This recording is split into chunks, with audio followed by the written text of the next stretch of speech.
नमस्कार, मैं हूं लक्ष्मण सिंह राठौड़ और आप देख रहे हैं जयवर्धन न्यूज।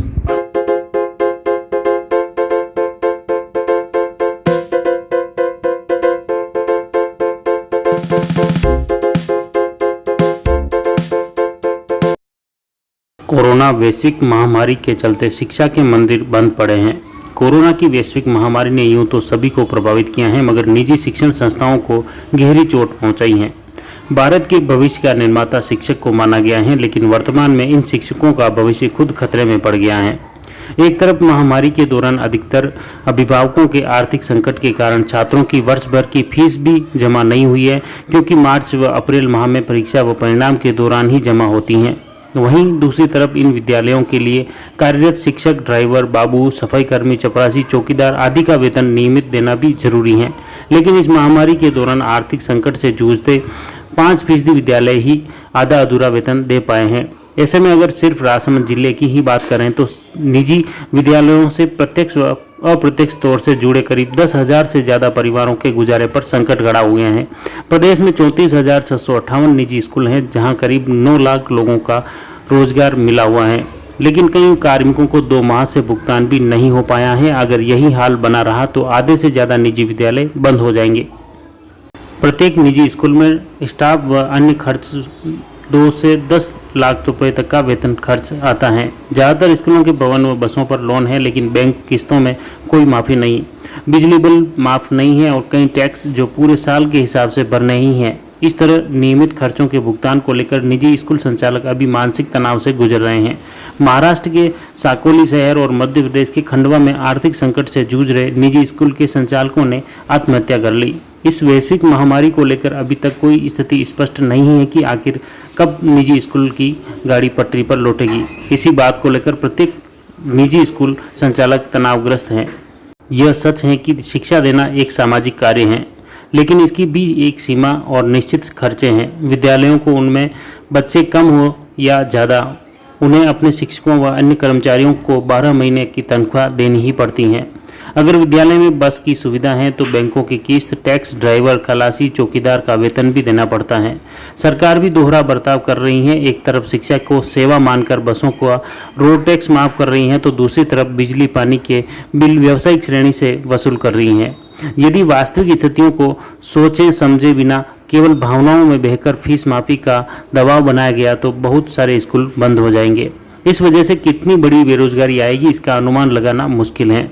बहुत सारे बच्चे अच्छी शिक्षा लेने से वंचित हो जाएंगे। आज व्यवहारिक दृष्टि से सोचने की जरूरत है कि हम कुछ भी ऐसा ना करें जिससे एक बनी बनाई व्यवस्था बिगड़ जाए। यदि ऐसा होता है तो आने वाले दिनों में शिक्षा क्षेत्र में हम सबको बड़ी कीमत चुकानी पड़ेगी, जिसकी क्षतिपूर्ति शायद जल्दी संभव ना हो। हालांकि उत्तर प्रदेश सरकार ने बहुत अच्छी व रचनात्मक पहल करते हुए आदेश जारी कर कहा है कि निजी स्कूलों द्वारा इन 3 महीनों की फीस को बाकी अन्य 9 महीने की फीस में समायोजित कर अपनी व्यवस्था को संचालित करना चाहिए, जो शायद इस समय के हिसाब से एक न्यायपूर्ण व सबको राहत देने वाला निर्णय है। इसका हर पक्ष को स्वागत करना चाहिए। जिस तरह धार्मिक स्थलों के संरक्षण के लिए हर इंसान दौड़ पड़ता है, ठीक उसी तरह आओ वर्तमान परिस्थितियों में हम दम तोड़ रहे इन शिक्षा के मंदिरों का संरक्षण कर जीवन प्रदान करें। भारत स्वतंत्र है, लेकिन भारतीय शिक्षा स्वतंत्र नहीं। प्राइवेट स्कूल में पढ़ने वाले बच्चे भी भारत माँ की संतान हैं और राजकीय विद्यालयों में पढ़ने वाले बच्चे भी भारत माँ की संतान हैं, लेकिन विद्यार्थियों को जिस तरह से छात्रवृत्ति, स्कूटी इत्यादि की सहायता देती है, वे सारी सहायता निजी विद्यालयों से छीन ली गई है और यह एक सौतेलेपन का व्यवहार हो रहा है निजी विद्यालयों और राजकीय विद्यालयों के साथ। जबकि बाल संरक्षण कानून ये कहता है कि बच्चों के साथ किसी प्रकार का भेदभाव नहीं होना चाहिए, लेकिन सरकार हमारे यहाँ पर भेदभाव करती है। वैश्विक महामारी कोरोना 19 के कारण निजी विद्यालय एकदम संकट में आ गए, आर्थिक दृष्टि से भी और मानसिक दृष्टि से। स्थितियाँ ये बनी हैं कि आर्थिक दृष्टि से टूट गए। राजसमंद जिले की मैं बात करूं तो राजसमंद जिले में लगभग 490 निजी विद्यालय हैं, जिसमें 10,000 के आसपास शिक्षक एवं कर्मचारी काम कर रहे हैं और उनकी 1 महीने की जो मासिक सैलरी होती है वो लगभग 10 करोड़ रुपए के आसपास है।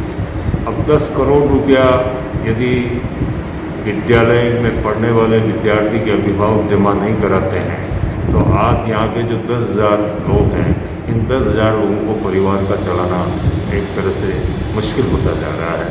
यदि ये फीस नहीं आई तो निजी विद्यालयों का अस्तित्व ही समाप्त हो जाएगा। राजसमंद जिले में तो लगभग 150-200 विद्यालय ऐसे हैं जो बंद हो जाएंगे।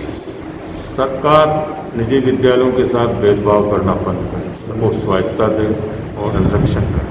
जो भेदभाव हो रहा है वो भेदभाव दूर होकर के एक ही आचार संहिता दोनों विद्यालयों के ऊपर लागू होनी चाहिए। विद्यालय में 2 प्रकार के खर्च होते हैं, एक स्थायी और एक अस्थायी। आज अगर हम देखें तो 70% स्थायी खर्च होते हैं, जिसमें बिल्डिंग की किराया हो गया, बिल्डिंग की अगर हम इस विद्यालय का स्वयं का भवन है तो लोन की किस्तें हो गई, बस की किस्तें हो गई, बीमा, फिटनेस इत्यादि। स्टाफ जो स्थायी स्टाफ होते हैं उनकी सैलरी चुकाना, ऐसे कई बिजली पानी के खर्चे, ऐसे है ना ESI PF वगैरह के खर्चे, ये है ना स्थायी खर्चे हैं जिनको है ना विद्यालय को नियमित रूप से निर्वहन करना होता है। अभिभावकों के माध्यम से फीस जमा नहीं करवाई जा रही है तो ऐसे में हमारे ऊपर दोहरी मार पड़ रही है। सरकार हमें इस स्थिति में हमें सरकार से निवेदन है कि सरकार है ना अभिभावकों को स्पष्ट आदेश दें, निर्देश दें कि वह है ना अभिभावक एक निश्चित समय अवधि में जो सत्र 2019-20 का बकाया फीस है उसको शीघ्र जमा कराएं। हम है ना अभी वर्तमान में नए सत्र की फीस की बात नहीं कर रहे हैं। 2 प्रदेश में, एक सांगोद में और एक जयपुर के आसपास ही, वहाँ 2 संचालकों ने राज्य में है ना आत्महत्या की है। उनकी केवल मात्र यही पीड़ा थी कि है ना समय पे उनके फीसें आ नहीं पाई और लॉकडाउन की वजह से वो रुक गया और उनकी किस्तों वाले जैसे लोन की किस्त है, अन्य जो प्राइवेट फाइनेंसर्स हैं, बसों की फीसेस वगैरह जो किस्तें थी वो इतनी हो गई कि है ना फिर वो जो प्रताड़ित करने लगे तो वो उसका दबाव सहन नहीं कर पाए। और ऊपर से जब सरकार का ये दबाव था कि है ना कोरोना संक्रमण काल में भी स्कूल्स वालों संचालकों को अपने स्टाफ को पूरा वेतन देना होगा, तो ऐसे में वो बहुत ज़्यादा कुंठित हुआ और कुंठित होते हुए वो अपने तनाव को सहन नहीं कर पाया, जिसकी वजह से उसने आत्महत्या करने पर मजबूर हो गया। कहाँ पे